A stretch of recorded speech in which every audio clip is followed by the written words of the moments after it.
Think about it really, there's only one way to describe this particular individual, and some might suggest, well, really, just lacking in basic brains. We're talking, of course, about the former well known as Prince Harry, the Duke of Sussex. He now makes his living, of course, selling his life story, his torturous, difficult life, that was terribly sad and so much harder than everybody else around the world, even though you're brought up in a private palace and, of course, a private school education, everything that the average Joe doesn't have.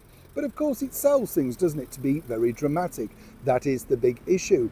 And as you can see, that Harry very quickly, once he'd not told the world that his father had in fact funded him for a year, but then decided to cut him off to make sure that he could stand on his own 2 feet. Desperate times call for desperate measures, right?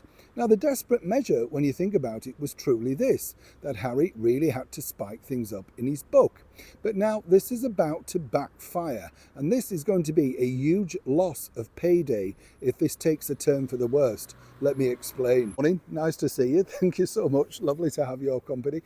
Genuinely, thank you for taking the time out to join me. I know many people are very busy, and I know you dip in and out, and I appreciate that. But for those that do, I am appreciative, Glad you enjoyed the story also about the Rodgers and Hammerstein musical doing well at the box office. As I said in the video, it just proves, doesn't it, the stalwarts, the things that people actually want to see. Why don't they just repackage those and put them on in nice cinemas? We'd all go out, wouldn't we? Well, I'd buy you an ice cream if you want to go out. Yeah, we could have a pot of tea. I always think as well, it'd be good, wouldn't it, if they brought back the interval in a cinema. Have you ever, you see, I went a few years back now. I don't bother with the cinema genuinely because it's too expensive. But a few years back, you just get chucked out now. There's no interval. It's kind of like being sat in some kind of corporate message. It's not exactly entertaining and warm, is it? Bring back the interval, pot of tea, biscuits, and then reconvene the movie. Remember that? Back as ever to your real story of the day. What I find fascinating about this is, as I say, you could say basically that Prince Harry's incredibly thick. I mean, there's no two ways about it. When you have a paymaster, you have to do what the paymaster said. And I speak from experience, having worked for major, news companies and still continue today. It's very difficult. You can argue back all you want and you can put your side forward in the very most succinct way that you possibly can. But essentially, if you want to be paid, you will do what the paymaster says within reason.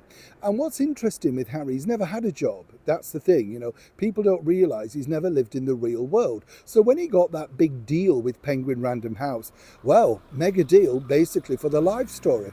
The life story that's now in shreds simply because it appears, according to his lawyer at least, that it wouldn't necessarily be the truth. The whole book Spare was sold on the truth. It was his revelationary story.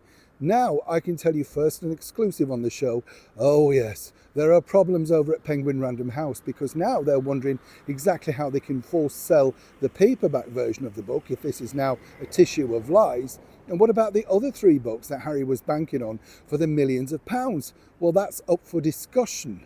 I mean, as I say, think about that. You still have to be paid by this company and seemingly you just think, oh, well, I just toss that aside. It doesn't really matter. It does matter, and they will either withhold or terminate the contract. There is a conversation, as they say, and as ever we have to say allegedly, going on right now, because obviously this has just torn apart the credibility of the deal. Now, yes, you could say most of the money has already been banked, and yes, a lot of the books have been sold around the world, but they had hoped for a follow-up, and they had hoped for a top-up, a paperback edition. Who's going to buy that now with your lawyer basically saying it doesn't necessarily mean the truth? Unless you come out and clarify that for Penguin Random House, they're going to have a problem going into print further, allegedly, with you. Neil Sean in the very heart of London.